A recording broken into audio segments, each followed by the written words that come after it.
Buenos días, América. Buenas tardes. Es para mí un placer arrancar este nuevo webinar, el 10º de los que ya lleva organizados Fundación MAFRE, y dar la bienvenida a todos los que nos estéis escuchando. En esta ocasión hemos llegado a más de 170 inscripciones procedentes de más de 20 países.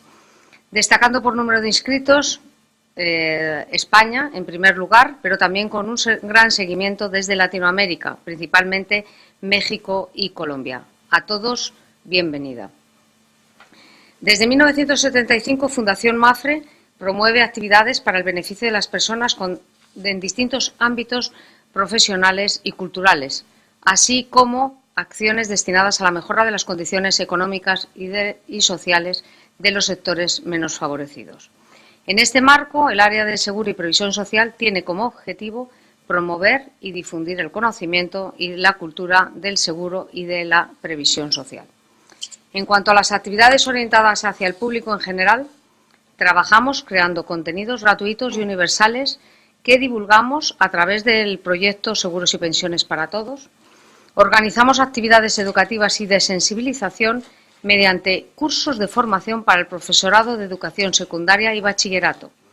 talleres para escolares, visitas guiadas gratuitas al Museo del Seguro y otra serie de actividades.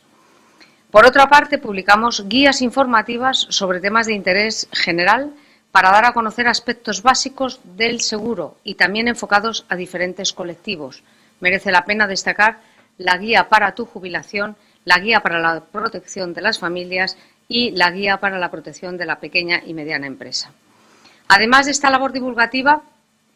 continuamos apoyando la investigación y formación técnica a través de la concesión de ayudas a la investigación, elaboración de informes sobre mercados aseguradores, con la publicación de libros y organización de seminarios y jornadas de carácter técnico, y además mantenemos el centro de documentación especializado que da soporte a todas nuestras actividades. Para este webinar que ahora mismo arrancamos, contamos con unos ponentes de lujo que me acompañan en la mesa y que paso a presentaros brevemente. Eduardo Pavlec Zamora, abogado experto en responsabilidad civil, que hablará de la cuestión jurídica. Miguel Ángel de la Calle, director técnico del Pool Español de Riesgos Medioambientales, que abordará la parte más técnica. Y para hablar de la respuesta aseguradora a estos riesgos medioambientales, contamos con Alfonso Urquijo, subdirector general de Willis Iberia. Cada ponente dispondrá de 10 minutos y dejaremos una parte importante del tiempo al final para atender vuestras dudas, cuestiones y consultas. Para ello, como en otras ocasiones, podéis hacerlo a través del chat, que me lo dirigís a mí como moderadora, y os pido que indiquéis si la cuestión es para un ponente en concreto, si es en general para la mesa o lo dejáis cerrado, como os comentaba anteriormente. Iremos atendiendo las preguntas según nos vayan llegando y como el tiempo es importante para llegar a todas esas preguntas que nos queráis hacer, no quiero entretenerme más y voy a dar paso a nuestro primer ponente, Eduardo Pavlec, que nos introducirá en el tema del webinar. Eduardo es abogado experto en responsabilidad civil, exdirector del área de responsabilidad civil de MAFRE Re. Entre otras actividades, cabe destacar que ha sido presidente del Grupo de Trabajo de Responsabilidad Civil de la sección española de la Asociación Internacional de Derechos de Seguros, AIDA, miembro del Comité de Suscripción del Pool Español de Riesgos Medioambientales, miembro del Comité Técnico de SPA Nuclear, Pool de Riesgos Atómicos, vocal del Comité Técnico del Pool Español de Responsabilidad de Mediadores de Seguros, miembro del Comité Técnico de Responsabilidad Civil de UNESPA, miembro del Grupo de Trabajo de Responsabilidad Civil de SEAIDA y del Grupo de Trabajo de Reaseguro de SEAIDA. Integrante del Consejo de Redacción de varias revistas, tutor de diversas becas de investigación otorgadas por Fundación MAFRE a lo largo de los últimos 20 años y recientemente reconocido con el Premio Galicia Asegura 2014 a la investigación aseguradora. Eduardo, cuando quieras, introdúcenos en este fantástico tema. Muchas gracias. Muchas gracias por este currículum tan adornado que me has hecho. Y buenos días y buenas tardes a los telepresentes en este webinar. Atendiendo al título precisamente de este acto, de las preocupaciones en materia de medio ambiente, yo diría que no es una cosa relativamente nueva, pero tampoco es muy antigua. Es decir, los programas de acción comunitario, ahora creo que vamos por el 7º, se inician en el año 1972, con la Conferencia de Estocolmo. A partir de ahí se despliegan esta preocupación, si ustedes quieren, de la Unión Europea en materia de medio ambiente, uno de cuyos hitos sería el tema del que vamos a hablar, la Directiva 2004/35 en materia de responsabilidad ambiental con respecto a la prevención y reparación de los daños medioambientales. Me voy a cronometrar para no pasar media hora. En realidad esta directiva, que ya ha sido también modificada, si vamos a la legislación, la normativa vigente, que la paso muy rápidamente, la presentación íntegra creo que se va a colgar en unos días en la página de la Fundación, la podrán ustedes ver con más detenimiento. La ruta para toda la legislación la ven ustedes a través de la página del Ministerio, que está ahí abajo. No me voy a detener en estas cuestiones, simplemente decir que la directiva y la ley española se ha modificado varias veces, se ha modificado el reglamento, y diríamos, me atrevería a decir que casi es una ley y una directiva un tanto fallida, porque la realidad, después lo veremos en el coloquio seguramente, es que no se está aplicando como inicialmente se pretendía. Si pasamos a la siguiente transparencia,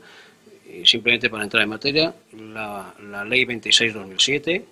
ya han pasado 8 años desde su promulgación. Es una ley que establece un régimen de responsabilidad en vía administrativa. Como muchos de ustedes ya saben, es un tema ya muy debatido, para el que se han realizado muchos cursos, charlas, conferencias. Lo que pretende es proteger el medio ambiente, pero no íntegramente, es decir, solamente lo que se refiere a las aguas, especies y hábitats protegidos, como pueden ver ustedes ahí, riberas del mar y de las rías, los suelos, y la parte novedosa de la última legislación son las aguas marinas. Pero además en la medida que causen efectos adversos significativos, es decir, daños graves. Y esto es una de las cuestiones más debatidas en el debate, en las discusiones de la directiva, que todavía no se ha cerrado. Por tanto, no afecta a los llamados daños tradicionales que se rigen en cada Estado por su régimen de responsabilidad civil clásico. Las obligaciones del reparador, como ustedes también saben, son prevenir, evitar y reparar. No hay que centrar el objetivo de esta norma solamente en la reparación, sino también en la prevención. Y quizá el tema más novedoso, por lo menos a los efectos aseguradores, estriban que las acciones de reparación a las que se obliga al explotador de la instalación que haya causado efectos adversos significativos es a tomar acciones o medidas de reparación primaria, que es consistente en la restitución del medio ambiente a su estado básico, otra cuestión muy candente y que también es objeto de polémica, y las cuestiones quizá un poco más extrañas para la actividad aseguradora, que serían las acciones de reparación complementaria y las acciones de reparación compensatoria. Durante el tiempo en que el medio ambiente recupera, digamos, su estado básico, hay que tomar determinadas medidas. Esto, después, si acaso, a la hora de valorar la reparación del daño, lo veremos con más detenimiento. Se trata, comento esta cuestión porque solamente estoy introduciendo los aspectos jurídicos de la directiva, de una responsabilidad canalizada hacia el operador de la actividad, exigible en vía administrativa, no se trata de una responsabilidad civil entre particulares, y limitada en cuanto a su alcance económico, y además sobre un esquema de responsabilidad objetiva para las actividades clasificadas en un anexo, muy prolijo, y subjetiva para el resto de actividades. En algunos países determinaron la exigencia de una garantía financiera obligatoria. España fue uno de estos estados, de los pocos estados que optaron por esta determinación. Y aquí abro un paréntesis para decirles que ninguno de los estados grandes de la Unión, ni Alemania, ni Francia, ni el Reino Unido, ni Italia, han decidido establecer la garantía financiera obligatoria, que es uno de los temas pendientes, porque ustedes también saben que en el año 2014 la Comisión Europea debía haber elaborado un informe sobre los efectos de la aplicación de la directiva, que no se ha efectuado, y en el último documento del Parlamento Europeo, en relación con un mini estudio, podríamos decir, del efecto de la rotura de la balsa minera de Hungría, pues insta a la Comisión a que antes de este año emita este informe sobre la situación de la directiva. No aplicable a determinados tipos de daños en cuanto que son tratados por otras legislaciones, nos vamos a detener mucho más aquí. Y finalmente, casi finalmente, para dar entrada a mis compañeros, es decir, de que la articulación de las responsabilidades ambientales en la legislación española, sobre la base de la responsabilidad del operador, objetiva o subjetiva, partiendo de unas exigencias de garantía financiera que inicialmente iban a ser obligatorias, pero que por una serie de razones que no viene a este momento a explicar, se han postergado en el tiempo, pues estarán fundamentadas en 3 pilares. En primer lugar, el análisis de riesgo, que también iba a ser obligatorio. Se ha aliviado mucho la carga empresarial para realizar estos análisis de riesgo, de que seguidamente hablará el siguiente ponente, con unos esfuerzos, me atrevería a decir, por parte de las autoridades ambientales españolas para desarrollar una metodología de valoración del daño, que pues de momento no parece que no se está aplicando, es muy complicada su efectividad, para, una vez que se produce el daño, elaborar un proyecto de reparación que tendría que ser autorizado a través de un prolijo procedimiento administrativo por la autoridad competente. Y en este ínterin, y ya casi vamos a acabar con esto, se ha producido ciertas modificaciones en el reglamento de aplicación de la ley ambiental para establecer lo que llaman índice de daño ambiental, o índice de daño medioambiental, mejor dicho, que no me atrevo a hablar mucho de él porque es la suma de determinados componentes que dan un resultado final que demasiado técnico para mis modestos conocimientos en materia no jurídica, del que me imagino que les hablará Miguel Ángel de la Calle, que les expondrá a continuación todo el tema relativo a la valoración del daño. Y ya para acabar, en la página de la Unión Europea es difícil llegar a la documentación final. Aquí tienen ustedes, la ruta es una información extremadamente prolija, país por país. Sorprende, ya lo diría como caso anecdótico y para intentar agotar el tiempo, que algunos países no dan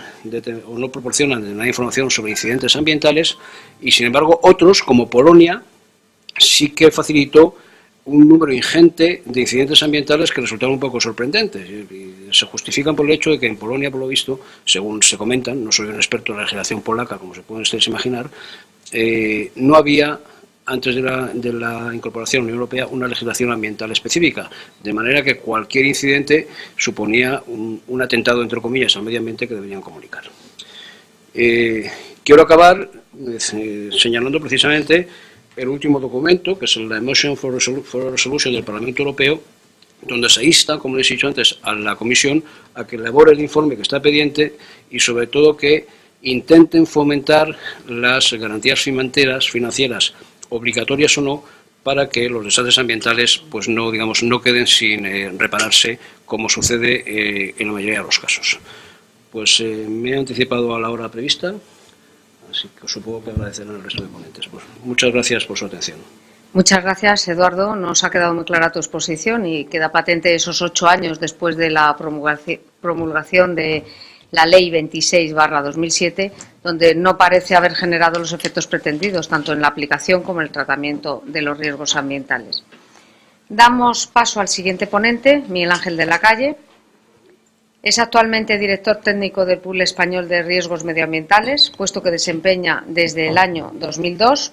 Es geólogo y especialista en evaluación y corrección de impactos ambientales y Miguel Ángel ha desarrollado la mayor parte de su vida profesional en el sector asegurador.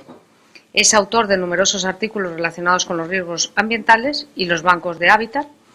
Escribió en el año 2011 el libro Gestión del riesgo, responsabilidad ambiental y estrategia empresarial. Entre otros, destacar además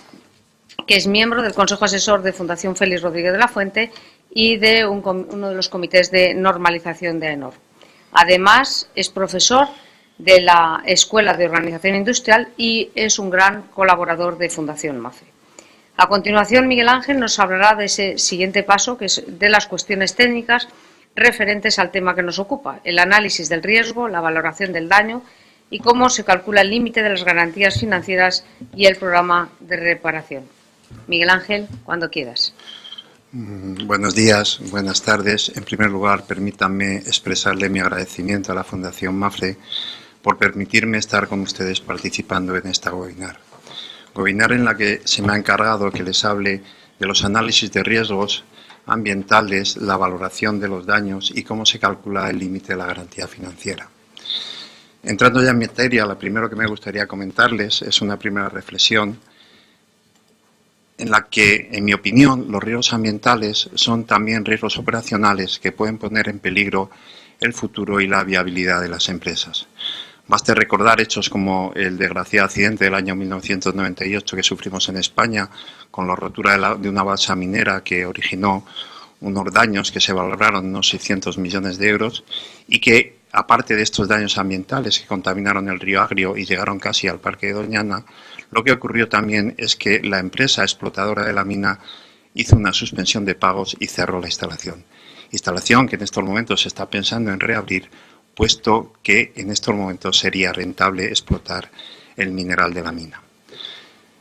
Claro, ustedes me pueden decir que accidentes de estos ocurren de cuando en cuando y que no por ello podemos pensar que los accidentes ambientales pueden poner en peligro el futuro y la viabilidad de las empresas, pero permítanme comentarle dos siniestros que hemos tenido, que son siniestros que se producen con mayor frecuencia. Verán, hace unos años una pequeña empresa, era un centro de transferencia de residuos del automóvil, en concreto era una instalación de unos 300 metros cuadrados. Allí lo que se almacenaban era líquidos de freno, valvulina, gasolinas, aceites usados, etcétera. Era una empresa que era una asociación de personal y por tanto tenía un capital social de 3.000 euros. Pues un buen día, en concreto un domingo por la noche, se produjo un incendio. Ante el aviso del incendio, lo que ocurrió es que llegaron los bomberos, empezaron a echar agua. Desgraciadamente se puso a llover también y se produjo una mezcla de contaminantes entre el agua y los contaminantes que había, que trascendió los límites de la instalación, fue a parar a la red de colectores del polígono industrial y llegó al mar. Evidentemente lo primero que hicimos fue echar una barrera neumática, ir con una chupona y llevarnos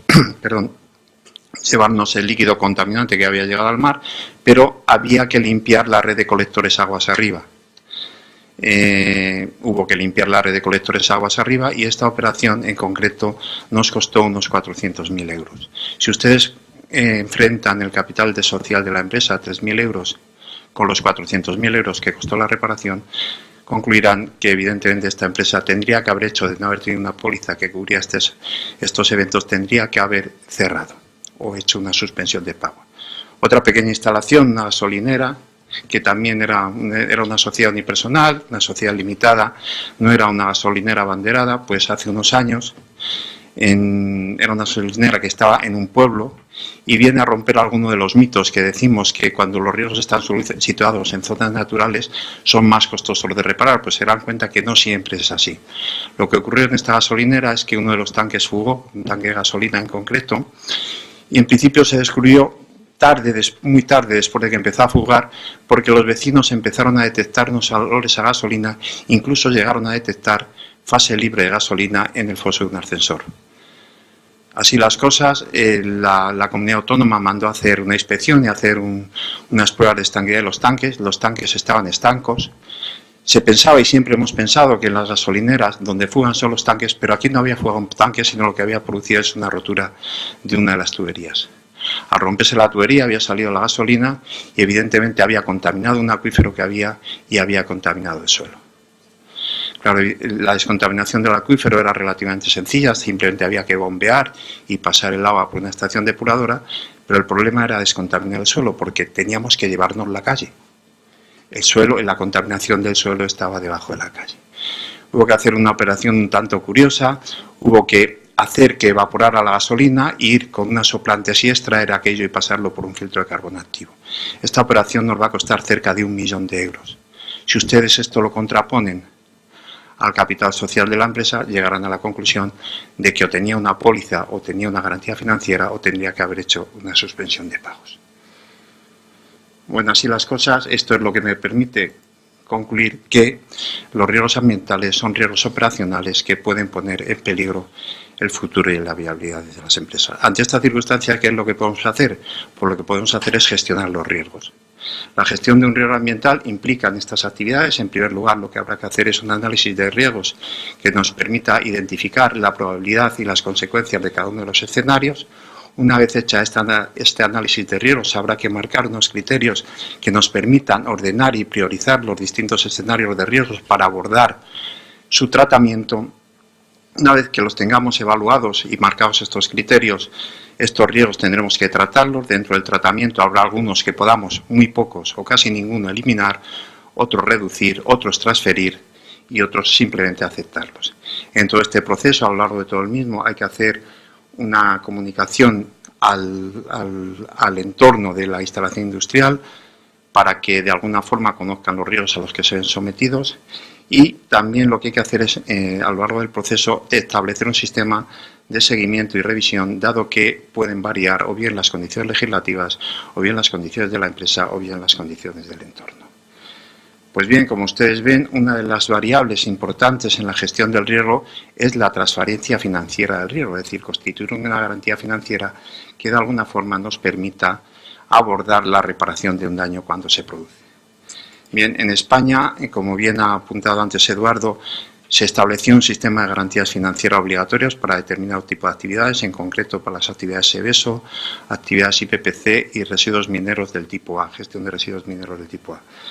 Pues bien, esta garantía financiera, según nuestra normativa, dice que hemos de calcular el límite que tenemos que contratar. Y para calcular el límite, lo que dice la normativa es que lo primero que tendremos que hacer es un análisis de riesgos de acuerdo a la norma UNE 150.008 o norma equivalente. La norma UNE 150.008, como ustedes sabrán, las normas UNE son normas nacionales, no son normas internacionales, son normas de carácter voluntario y no obligatorio, y básicamente lo que viene a decir esta UNE es que en un análisis de riesgos digamos que hay tres partes. Una parte que corresponde a la identificación de los escenarios causales, es decir, los peligros; otra parte, la identificación de los sucesos iniciadores, es decir, aquellos hechos físicos que van a poner en marcha estos peligros; y las consecuencias sobre el entorno que la materialización de estos peligros puede tener. Pues bien, este análisis de riesgos también dice la normativa que como mínimo debe contener los siguientes apartados. En primer lugar, tiene que identificar los escenarios de accidente y establecer la probabilidad de ocurrencia de cada uno de ellos. En segundo lugar, hay que estimar un índice de daño medioambiental para cada uno de estos escenarios de accidentes, de acuerdo al anexo 3 del Real Decreto 183/2015. Un índice de daño medioambiental que, como bien antes decía Eduardo, es una fórmula un poco extraña, en la cual no se asuste mucho, sencillamente es un factor adimensional que, metiéndoles en una serie de parámetros y de acuerdo a unas tablas Excel que creo que ha desarrollado el Ministerio, le saldrá el índice de daño medioambiental. Y como lo decía, no es más que un factor adimensional que lo que nos va a permitir es ordenar estos escenarios de accidente de menor a mayor para, en un momento determinado, tal y como dice la normativa, hacer un corte por el 95% del riesgo total, en ese momento ver el índice de daño medioambiental mayor de ellos, y sobre ese escenario es sobre el que se debe calcular el límite de la garantía financiera. Una vez que hemos identificado este escenario sobre el que calcular el límite de la garantía financiera, lo que tenemos que hacer es cuantificar el daño medioambiental en términos biofísicos, es decir, se han contaminado 30 metros cúbicos de río, se han destrozado 70 hectáreas de bosque. Y una vez identificado y cuantificado este daño medioambiental, lo que tenemos que hacer es monetizar el daño. Y para la monetización del daño, lo que viene a decir la normativa es que lo tendremos que hacer de acuerdo al coste del proyecto de reparación primaria. Antes adelantaba Eduardo que habría tres tipos de reparaciones: primaria, complementaria y compensatoria, que supongo que luego Alfonso les introducirá más en este tipo de reparaciones. Pues bueno, lo que viene a decir en estos momentos es que hay que hacer un coste del proyecto de reparación primaria y la cantidad que fije este coste será la que tenemos que fijar como límite de garantía financiera. Pero también el Ministerio ha sacado una herramienta informática que permite no realizar este proyecto de reparación primaria, y sencillamente con un sistema informático que consiste en tener sobre un sistema SIG, un sistema de información geográfico, ha recogido una serie de capas de información de carácter biofísico y han asociado una base de datos del del coste unitario de cada las unidades de obras que habría que hacer para el proyecto de reparación. Pues bien, ustedes, cualquiera puede entrar libremente en el proyecto MORA, el modelo de oferta de responsabilidad ambiental, que está colgado en la página web del Ministerio, y sencillamente con meter las coordenadas, el contaminante y la extensión del daño, automáticamente el sistema les calcula el límite de garantía financiera para reparación primaria, complementaria y compensatoria. Como lo único que hay que asegurar es la reparación primaria, allí se fija este límite y con este límite se puede calcular y se puede contratar el límite de garantía financiera. Y creo que esto...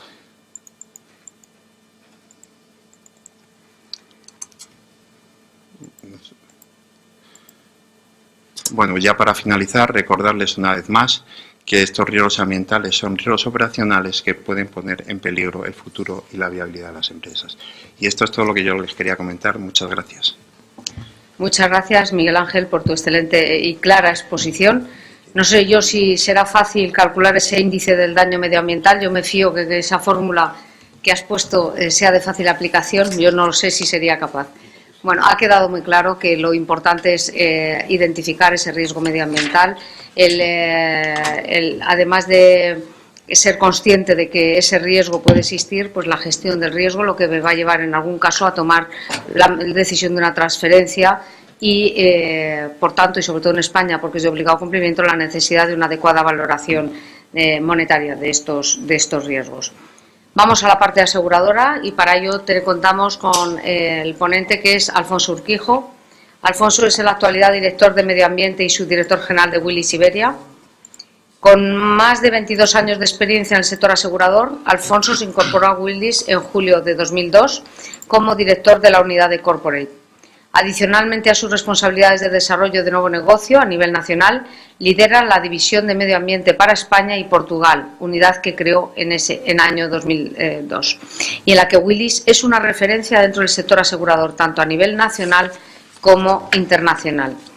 Además, mencionar que es miembro del Instituto de Consejeros y Administradores y miembro del Grupo de Trabajo de Panel de Expertos en Garantías Financieras en la Comisión Europea en Bruselas. Como comentábamos, Alfonso nos hablará de la gestión del riesgo en el contexto de la responsabilidad social corporativa y de la respuesta del mercado asegurador,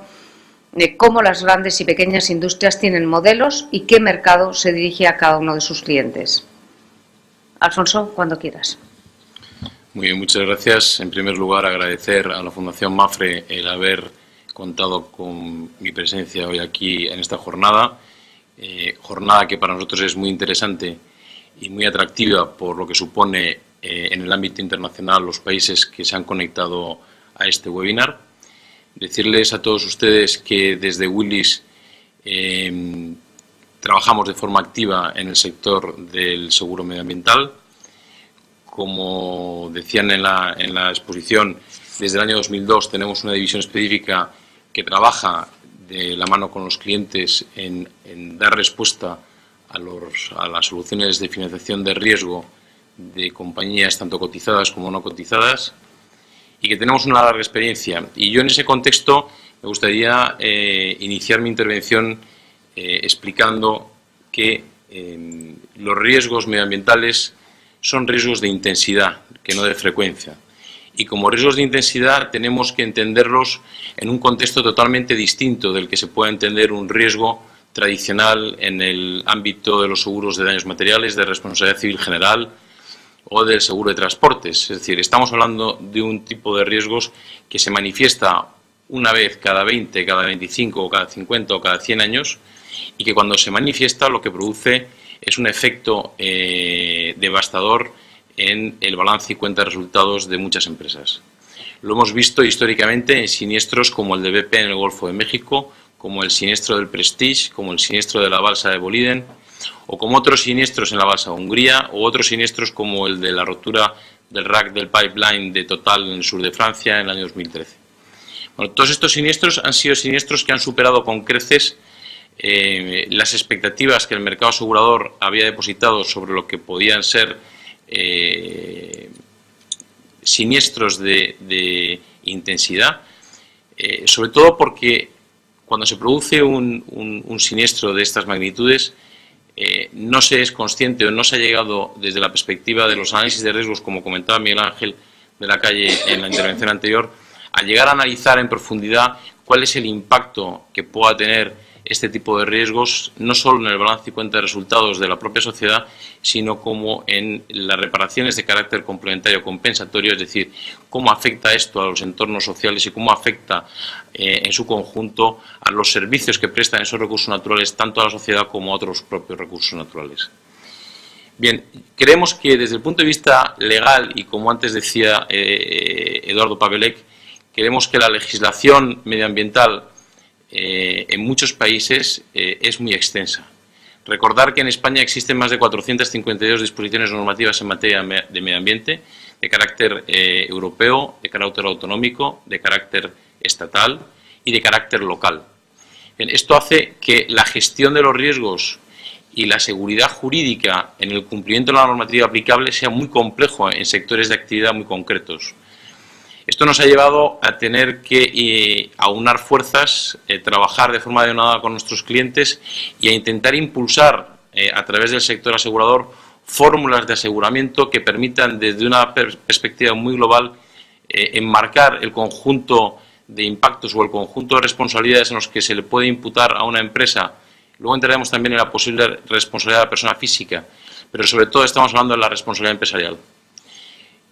Cómo podemos financiar ese impacto empresarial en el marco de distintos tipos de actividades empresariales y en marcos regulatorios muy distintos, no solo en el ámbito de entre comunidades autónomas, como nos sucede en España, donde tenemos una gran modalidad de legislación autonómica distinta entre comunidades autónomas. Luego veremos también en el debate cómo esa diferenciación de la protección de los recursos naturales entre comunidades autónomas puede producir algún efecto disonante respecto a la constitucionalidad o no de la normativa medioambiental aplicable en estos momentos. Y por otro lado, creemos que estamos en un momento en el que la sociedad y la empresa deben de avanzar conjuntamente y de una forma transparente hacia políticas de comunicación y de gestión de estos riesgos cada vez más comprometidas, las cuales se promoverán y agilizarán y desarrollarán en mercados como el asegurador, porque se fomentará desde una perspectiva mucho más activa la conciencia social sobre la protección de los recursos naturales y el propio medio ambiente. Bien, desde el punto de vista normativo,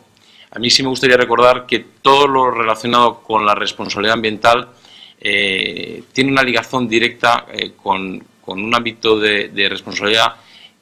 muy ligado al ámbito operacional o al ámbito de los riesgos internos de las industrias, como decía Miguel Ángel de la Calle,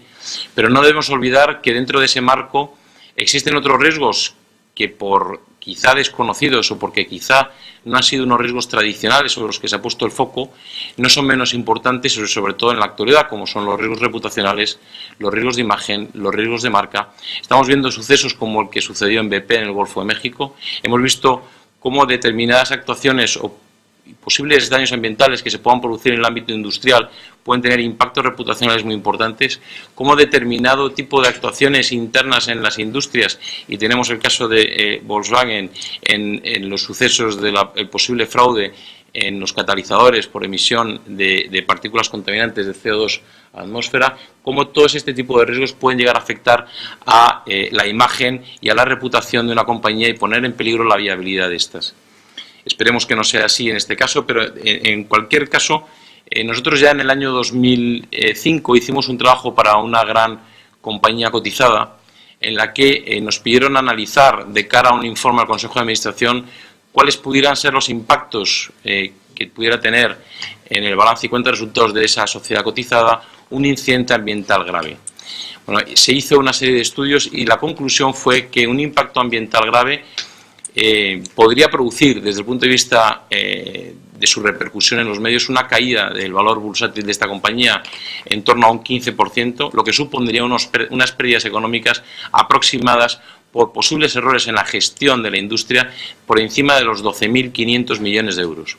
Esto nos lleva a un contexto en el que creemos y entendemos que el mercado asegurador en este momento y a día de hoy no está preparado ni tiene capacidad suficiente para poder absorber impactos de esta magnitud. Por eso, este tipo de impactos tienen que ser debidamente gestionados en el seno de las industrias. Tenemos que impulsar este fomento de la responsabilidad medioambiental en el seno de las organizaciones desde los consejos de administración y recordar que tanto en la legislación española como en la legislación portuguesa, como en las legislaciones de aplicación en el ámbito latinoamericano, los administradores y directivos van a ostentar un papel determinante sobre la responsabilidad medioambiental, porque pueden ser responsables subsidiarios o responsables solidarios conjuntamente con la empresa y responderán con su propio patrimonio. Esto liga con parte de lo que se decía en la introducción de la responsabilidad social corporativa. En España se ha producido una modificación sustancial en el ámbito de la Ley de Sociedades de Capital, en donde se incorporan una serie de funciones indelegables a los consejos de administración y además se les atribuye unos deberes de diligencia y supervisión a esos consejos de administración que van a tener un papel muy relevante en todos los riesgos futuros a los que la industria en general se va a tener que enfrentar. Nosotros creemos que esa responsabilidad de administradores y directivos hay que analizarla en un contexto totalmente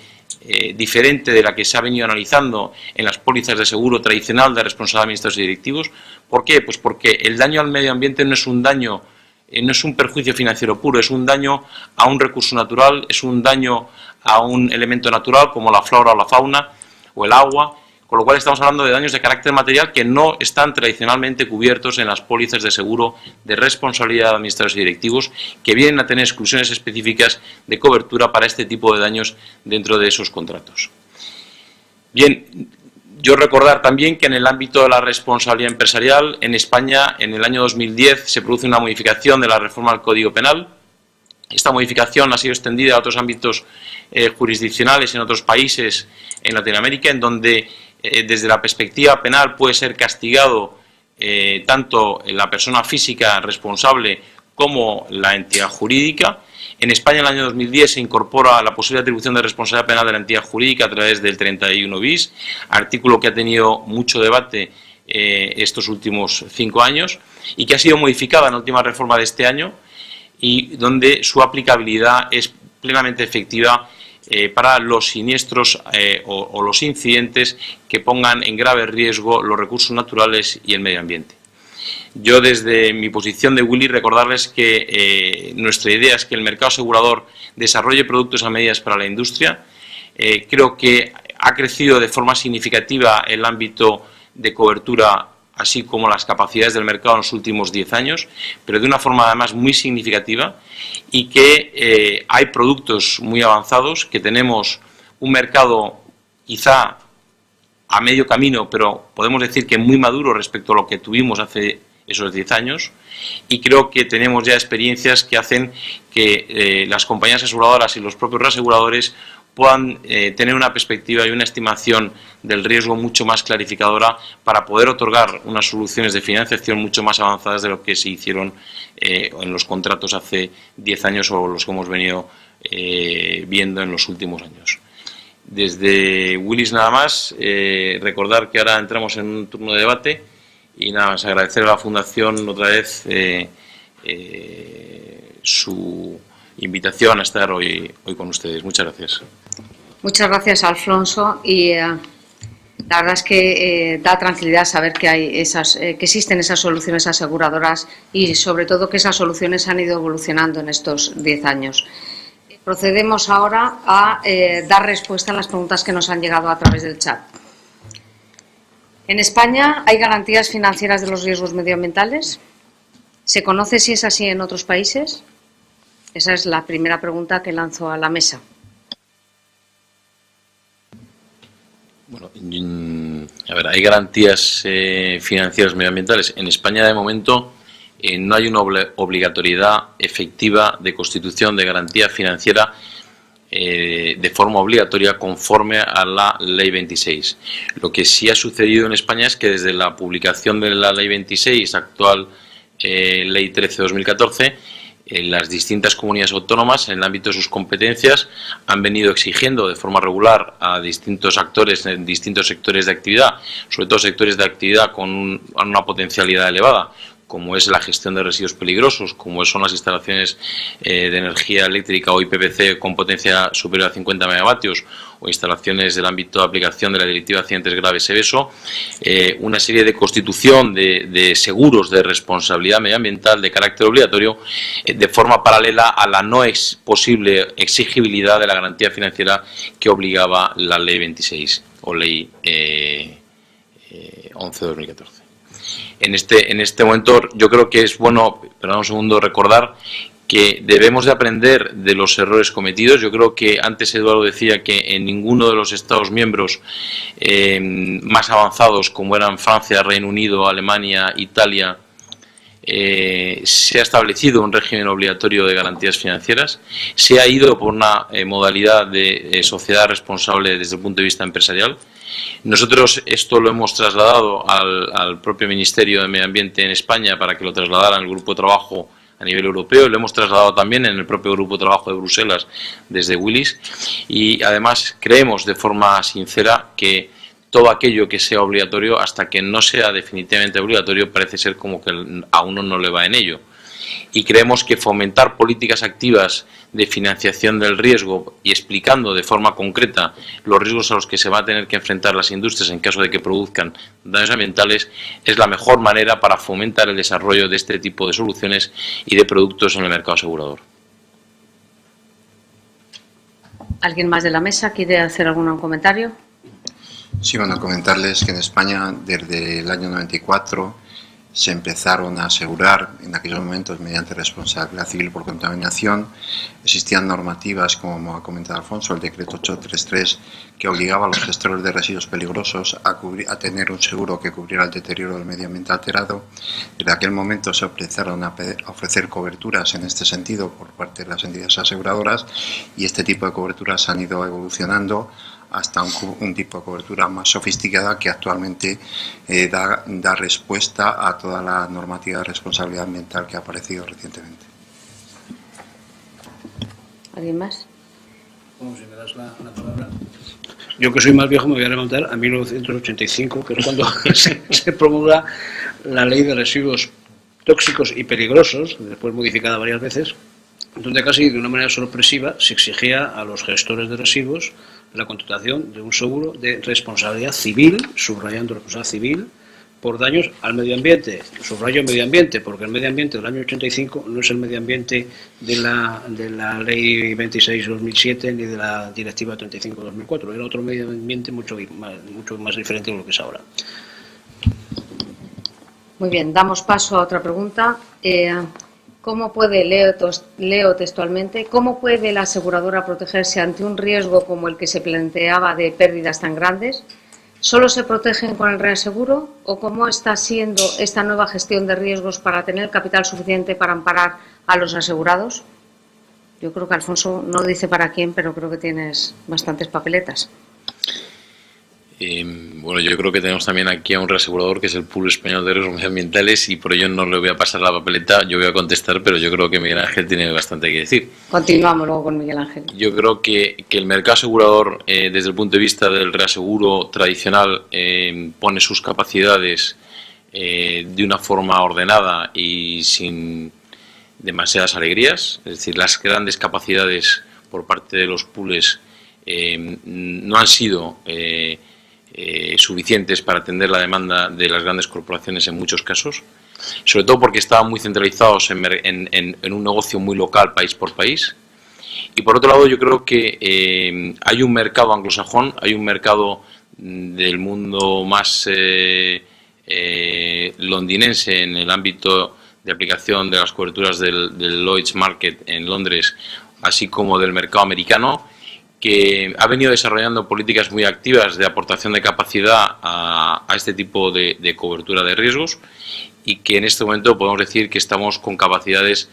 que pueden llegar entre los 400 y los 600 millones de euros en el mercado internacional.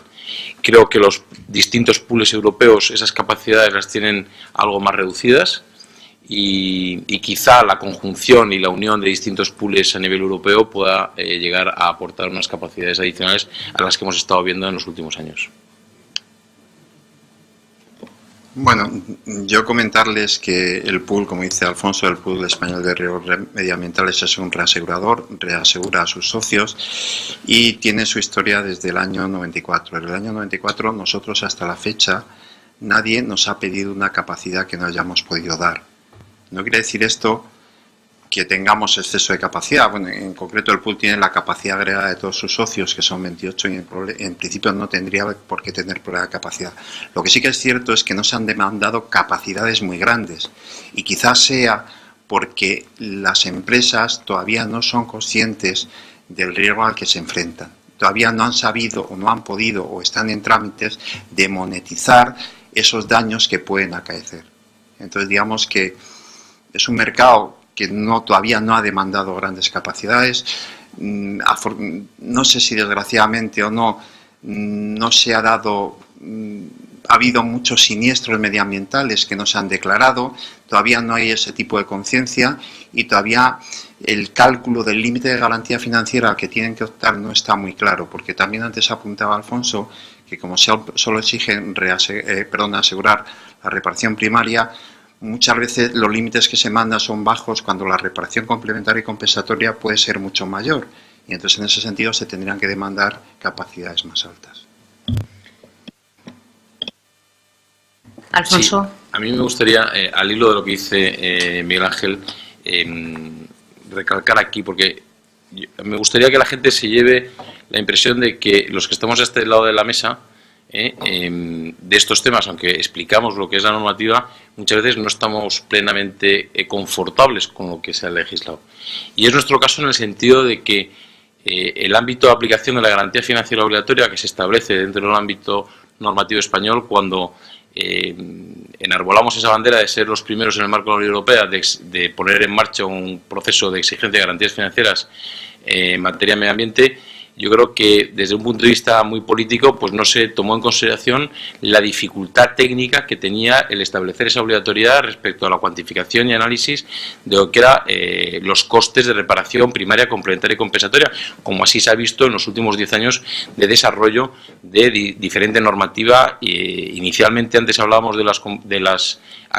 actividades empresariales que estaban listadas dentro del anexo 3 de la propia Directiva Europea, en donde prácticamente el conjunto del 95 o 98% de la actividad industrial estaba sujeta a esa obligación de constitución de garantía financiera, y poco a poco hemos visto cómo los años han ido diluyendo esa obligatoriedad en el conjunto del sector empresarial a únicamente dos actividades principales, que son las instalaciones sometidas a la Ley de Control Integrado de la Contaminación, Ley PPC y Directiva Seveso,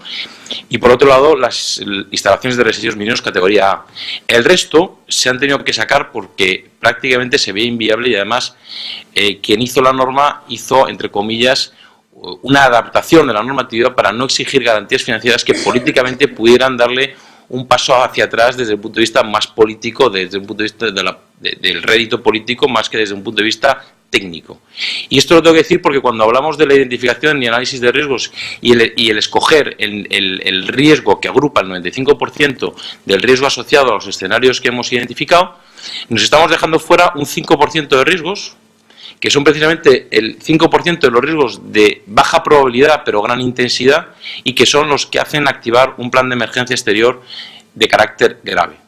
Si tenemos más de un 5% de riesgos que me hacen activar un plan de emergencia exterior, esa industria tiene un problema serio y debería de replantearse otro tipo de medidas de seguridad y de fomento a la iniciativa a la prevención. El resto de las industrias, cuando hablamos de ese 5% de baja probabilidad de gran intensidad, que es cuando se produce la catástrofe que pone en peligro el balance y cuenta de resultados, resulta que no le estamos diciendo a la industria que lo analice y que lo monetice. En la monetización que antes hablaba Miguel Ángel, cuando hacemos el cálculo de IDM para poder clasificar los riesgos, y cuando introducimos ese valor adimensional de IDM dentro de esa herramienta Mora, lo que nos da es el coste del proyecto de la reparación primaria, que es el coste del proyecto de reparación y devolución al estado básico de los recursos naturales afectados en ese punto concreto de las coordenadas geográficas, al cual se le suma un 10% de gastos de prevención y evitación. Con lo cual, si tenemos que analizar los costes del proyecto de reparación complementaria y compensatoria con estudios de dispersión suficientes, y eso en los análisis y estudios de dispersión se intentó por parte del Ministerio de Medio Ambiente, a través de Traxatec, incorporar una consultora que incorporara las variables de estudios de dispersión dentro de esa herramienta. Esto es un tema muy técnico, pero nos da como consecuencia que la valoración y la cuantificación de los daños ambientales a efectos de la constitución de garantía financiera no le son válidos ni al sector asegurador para evaluar el riesgo y poner una prima, como tampoco le son válidos al operador para gestionar debidamente el riesgo interno desde el punto de vista financiero al que pueda estar expuesto en siniestros de poca frecuencia pero gran intensidad. Miguel Ángel, cortito porque hay más preguntas y hay que dar paso a las cuestiones. Solo un segundo, solo comentar que el MORA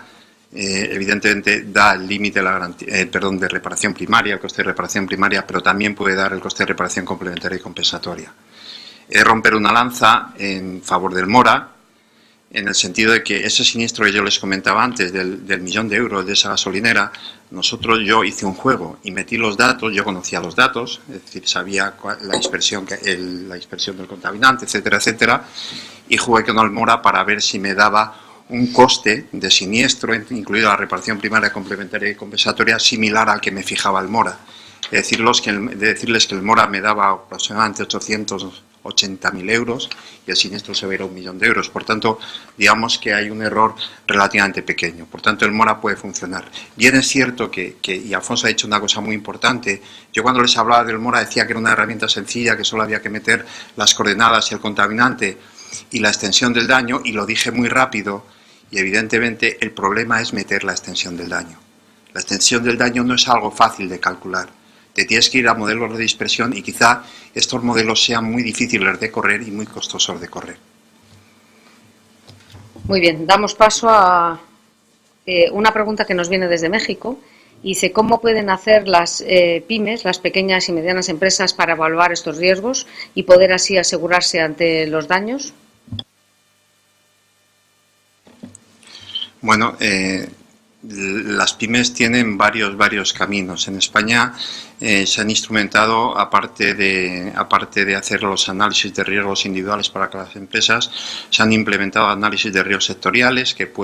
aquellos sectores empresariales que sean muy homogéneos, mediante este tipo de instrumentos pueden analizar sus riesgos de una manera más sencilla y menos costosa. Incluso se han hecho tablas de baremo para determinados riesgos muy homogéneos del tipo de gasolinera, que este tipo de tablas nos daría directamente el límite de garantía financiera que tiene que contratar. Lógicamente las pymes van a tener los riesgos muy localizados, sus análisis de riesgos van a ser muy sencillos, y mediante herramientas de este estilo como los que les he comentado que se han desarrollado en la legislación española, yo creo que se pueden hacer estos análisis de riesgos de una forma relativamente sencilla.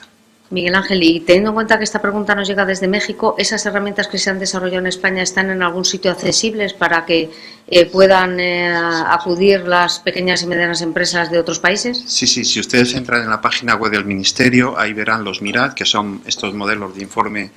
de responsabilidad ambiental, informes técnicos de responsabilidad ambiental, que son análisis de riesgos sectoriales que les han hecho determinados sectores y lo tienen disponible en la página web del Ministerio. Igual pasa con las tablas de baremo. Y en España también tenemos una norma que es la UNE 150.008 que permite hacer análisis de riesgo de tipo individual. O sea, sí estaría accesible para ellos nada más entrar en la página web del Ministerio. Sí, me está comentando Eduardo Pabelec, y así es verdad, porque lo estoy recordando, que en su presentación hay un enlace, me parece que es en la anteúltima pantalla, donde habla de la normativa vigente, y ahí vienen los enlaces correspondientes que se están comentando. Se nos acaba el tiempo y solo me queda, para concluir, agradecer a todos los ponentes que hoy me han acompañado en la mesa su colaboración, que yo creo que ha conseguido generar este debate y esta participación de todos los que nos estáis escuchando a través del Internet, y que han generado más preguntas de las que hemos podido atender. Las que queden pendientes nosotros nos encargaremos de darles respuesta. También quiero agradecer de forma especial a todos los que nos han hecho que esto se celebre un año una vez más, y a todas las personas que, a pesar de los problemas técnicos que hemos tenido, han sido capaces de arreglarlo y de solventar este pequeño problema. Todo el webinar, como en las ediciones anteriores, estará grabado en vídeo y lo podréis consultar cuantas veces queráis en la sección multimedia de la red social profesional del seguro de Red Cumes y además en la página web de Fundación Mafre. Muchas gracias y os esperamos a todos en el próximo webinar.